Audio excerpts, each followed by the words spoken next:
This is Ace with RockRevolt magazine. I'm here with Joe and Dad. What's going on, man? Good to talk to you again. Talk to you too, brother. Right on, man. Let's get deep for a second. Let's just start this off. Plunge right in. I'm just going to just fuck it, man. Sure. We've talked a couple times. We can do this. Think about a year ago, man. From where you were at a year ago. The album hadn't came out yet. You guys really hadn't started touring hardcore yet. To where you are now, man, what was your thought process back then before all this started, and how has it changed in this last year? Because it's been a year. Yeah, it has. The difference in my thought process, man, I feel like my thought process is probably generally the same, but I feel like, I don't know, maybe I'm not at a point where I can realize everything that's happened quite yet, you know what I mean? But I feel like I'm definitely affected by it, and I feel like I'm already wiser to a lot of things, you know what I mean? And like just a lot of it, like you can't prepare yourself for some of it, but you can be, other than our music and our business and that kind of thing. But a lot of the other stuff, just the attention, I guess, you can't prepare yourself for that. It's right. kind of heavy sometimes. But no, it's been a crazy year. Yeah. It's going to be a more crazy year. The stuff we have coming up is like even crazier than what we did last year. So it's wild. Dude, this year's going to be hard to top with some of the bands you guys toured with. Yeah. I mean, that's going to be hard to top. Yeah. No, that's true. I mean, because I don't even, going out with Korn and Stone Sour was like the craziest thing ever. Right. So I don't know if we can do that again. I don't even know who is equivalent to going out. They're not even going to tour together probably ever again. I mean, for a long time or ever again. Who knows? So yeah. But I guess I don't even look at it like that. I just kind of, I'm grateful that it happened and that we were there and all that kind of thing. But but yeah, just some of the things we're doing are just pretty crazy coming up. And I mean, even right now, being out with POD and in this moment, it's just cool to like call them friends now. That's just a crazy thing when that kind of happens. Right on. And again, reflecting back to a year ago, I'm sure there were just nerves, anxiousness. Yeah. What the hell are we doing? We're really committing to this. We're really doing this. Do you feel like it's paid off? I would say it's paid off. Or do you feel like it's getting there? You see that you don't regret those decisions now. Because we wouldn't have done it if we didn't. Because there was nerves and there was a little bit of that hesitating. But I think we were excited too because it was something that we loved, and we were like. We really made it so we had things the way we wanted it, and so it's been fun the whole time because of that. We didn't care if we got big or popular or did this at all really when we did the band, so it was like it put so much power in our court where we were just like, yeah, I mean, if it makes sense, we do it. If not, then we don't care, right? That kind of thing. It's been crazy, and I do feel like it. The fact that we believed in ourselves and went forward with it, and we believed in all the people that we met, and we found a good team. It has paid off for sure. Yeah, I mean, the last year of my life will make it a lot easier to die someday. Right. That's for sure. I can say that. Absolutely. Yeah. You talk about all the attention and everything. The fan base has grown rabid. Dead Nation. The fans are just clamoring to you guys. I mean, looking at all these posts, especially around these Midwest dates, there are people that have been to 3-4 shows in a row. I know. There's a dude driving in from Tennessee tonight to this show. Right. I was like, holy shit. So, I mean, what's it like when you see just, the dedication of the fans really just getting behind you guys and supporting you guys? Yeah, that's why they were talking about it in our we have like a forum for Dead. They were talking about what they want to call the fans, Right, I saw. They got a little shitty for a second. People are getting a little... it's like, hold on, come on. Chill out, guys. Yeah. Like you just said the word, how dedicated they are. I thought the name The Dedicated would be a really cool name for the thing, but I didn't really chime in and say that. I was everybody just doing their thing, and there were a lot of cool ideas in there. But there was. Yeah. To have people do that is great. It's really cool. Running into the same people, meeting so many people, and there's so many good people. Nobody's really been. I haven't really met a fan or I don't like to even call people fans, but I haven't met that person. I haven't met anybody that's been negative or really crappy or anything like that. What about creeped you out a little bit?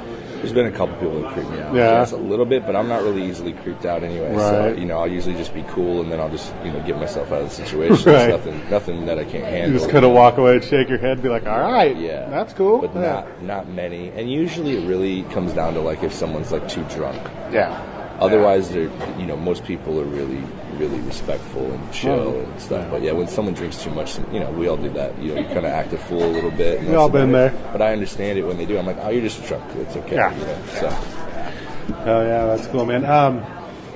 Let's talk about those shorts you wore on Shiprock, man. What about those? Where'd those come from? Was that a bet? Was that a dare? Or was that just fuck it? We're on a cruise. That was just fun, dude. Yeah? Yeah, that was just, we went to Walmart real quick before we jumped on the boat just to get whatever we wanted to get. And they had those shorts there for $10. I was like, I'm snagging those. Yeah, Taylor from Beartooth got a pair of shorts too. Like they were like from the same rack.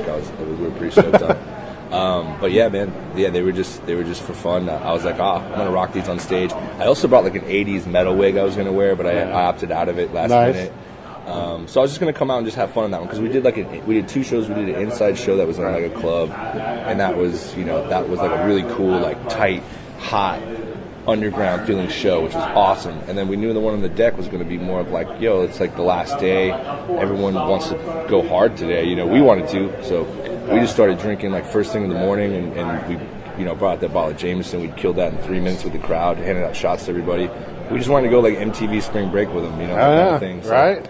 Yeah, it's a party boat. How was that whole experience, man, being on, because like you said, if something gets a little crazy or whatever, you can walk away. There, you're trapped on a boat with like 4,000 people. Yeah. How was that experience? And I'm really pissed off I missed that experience. Oh, man. Because I was supposed to be there. Have you been before then? No. I was supposed to go. We'll talk about what happened when we turn these off. And, okay. Yeah, right. so how was that experience? It was amazing. It was, you hear about it from so many people, and, you're like, all right, well, we'll see, if it's as cool as you say it is. But it really was great. And same thing with people on the boat. Like, everybody's cool. Yeah. They want to say hi to you.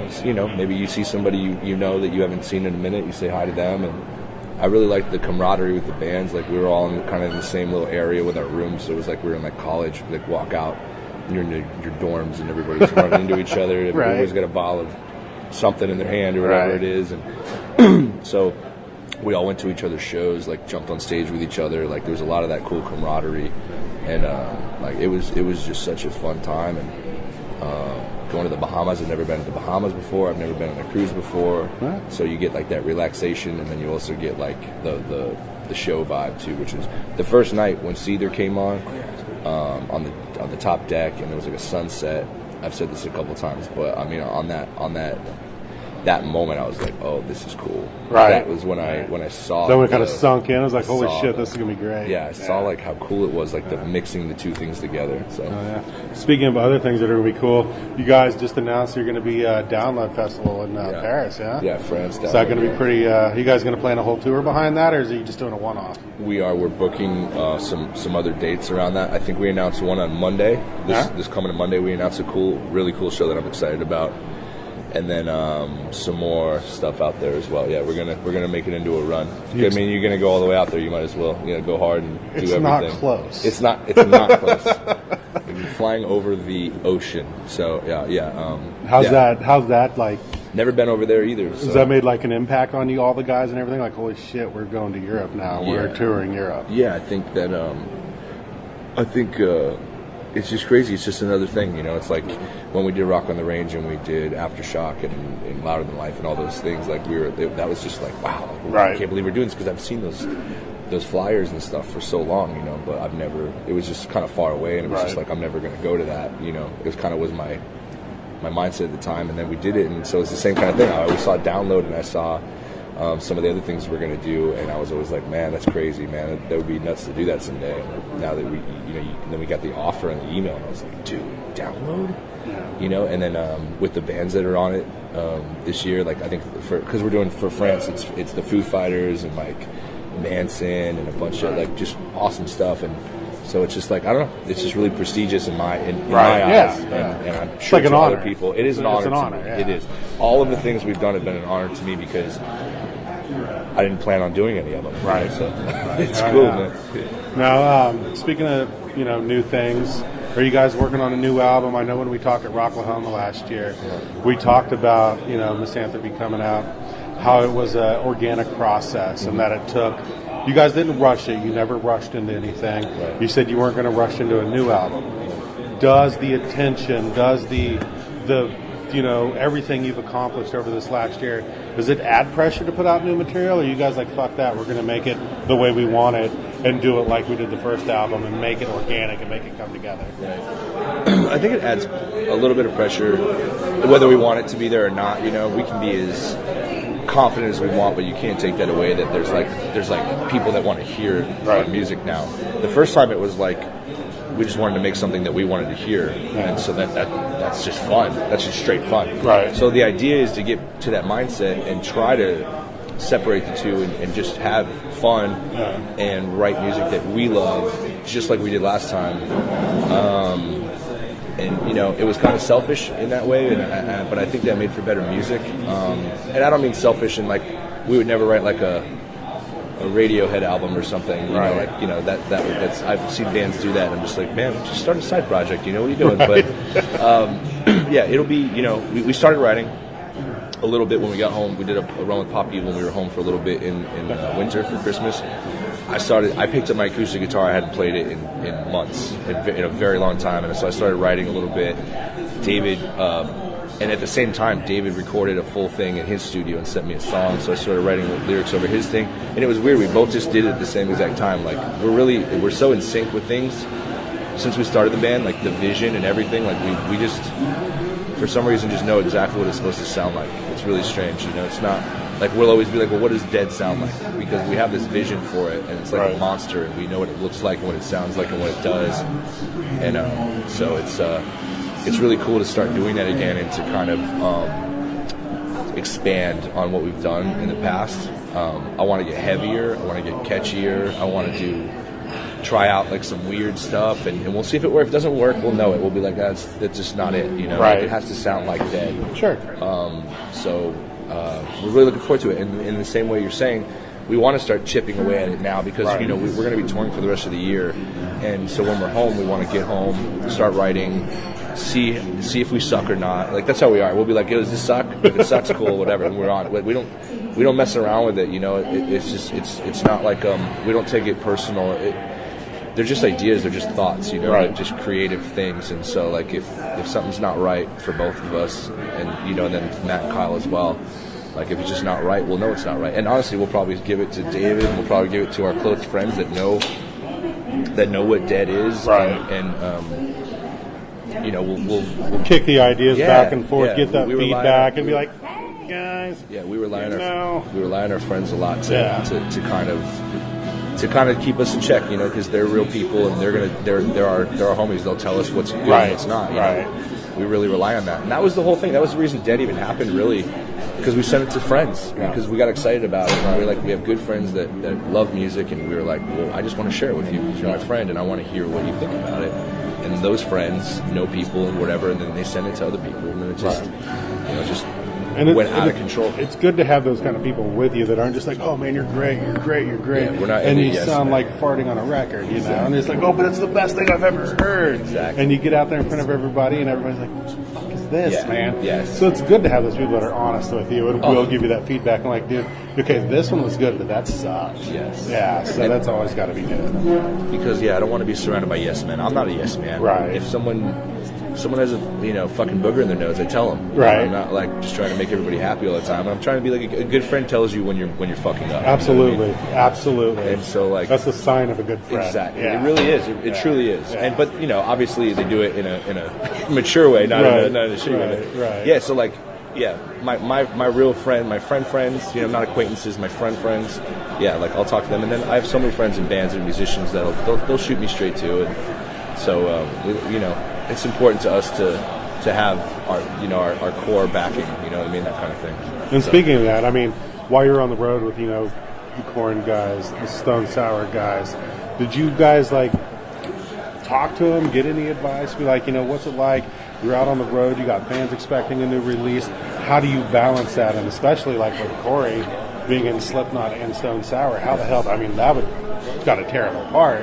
Yeah. But did you guys kind of try to get some advice from those guys? Is it kind of that deal, or do you know, just kind of try to learn from them, or is it just more of a, you know, I don't know, it's like, that's not how it is. I mean, it's kind of hard to, I can't spit out what the hell I want to say. I know that. I hate you that. know, do you use that as a teaching lesson when you're out with bands that have been doing it for years? Yeah. I don't know that I really got too much into them too into it with them about like pressures of like putting out music or any of that kind of stuff. It was more just chill, you know what I mean? Like it was more just like busting balls. Like they were kind of like our big brothers, and so they kind of busted our balls a bunch, and just kind of like it was a lot of fun, you know. It wasn't a lot of serious talk or anything like that. Usually, I mean, a couple times here and there, but nothing crazy. And but I mean, we definitely did watch them, and we definitely did. I feel like we definitely soaked up a lot about their professionalism, a lot about the things that they do with their stage shows, their merch, with like the way that they run things behind the scenes. We watched all that all the time. Okay. You know, and I think those things are really important for us to have. We're always trying to learn. We never think we know everything, because that's just the end of you when you think you do. You know? Right. So it's all about just soaking it all up and really just. Cause that's what I've done my whole life. You know, I've worked with a lot of different people. I've been in in a handful of different bands, and I've met and worked with a lot of different people that are notable people, and it's made me who I am now. That's why I've said that before. Like you're always growing, and I wasn't ready, I guess, before to do something like this, you know. And now I have enough weapons in my arsenal, and everybody in this band, in their own right, have enough weapons in their arsenal to where we were a force to be reckoned with, and that's why that's what I can imagine why it worked this time. And do you think that learning and being able to learn and from all those people, that's why you guys have never rushed anything? You've let it happen how it's happening, because a lot of bands that get out there, they try to rush everything and it's shit. It turns to shit. Yeah. Do you think that's one of the things you've learned is, you know what, all these other guys have just let it come. Yeah. And it's worked. Let's do this. So yeah, I think so, man. And I, you know, I can't speak for everybody else's creative process, you know.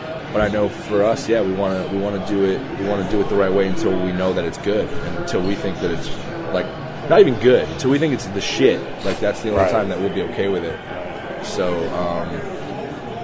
we're gonna try to chip away at it now. We still have like some songs that didn't go on the album that are so good that we like really want to like rework a little bit and get put out properly.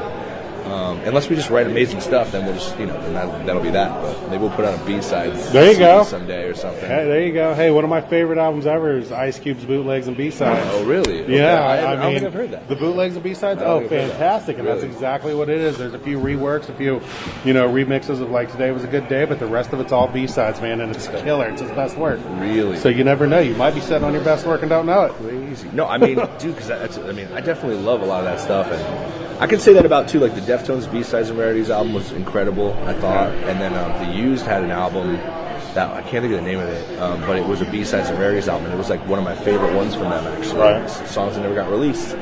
So it's an interesting thing how that happens sometimes, because there's, you know, you're working with a lot of people, everybody has an opinion and all those kinds of things, and sometimes some of that stuff just gets silenced, and it shouldn't have. But, you know, what are you going to do? Luckily, in the digital age, you can keep that stuff around a little more readily than you could back in the day, where it was all on, you know, tapes or, you know, film. Now on the digital side, you can compile that and be like, we'll use this when we want to, so that does make it easier. Yeah, absolutely. Right on. Well, Joe, I appreciate the time. Man, it's going to be a great show tonight. Sold out here in Kansas City, man. Sold out. It's going to be a good time, so have a good night, man. Enjoy it, and we'll talk to you again soon, I'm sure. Thanks a lot, man. Right on, man.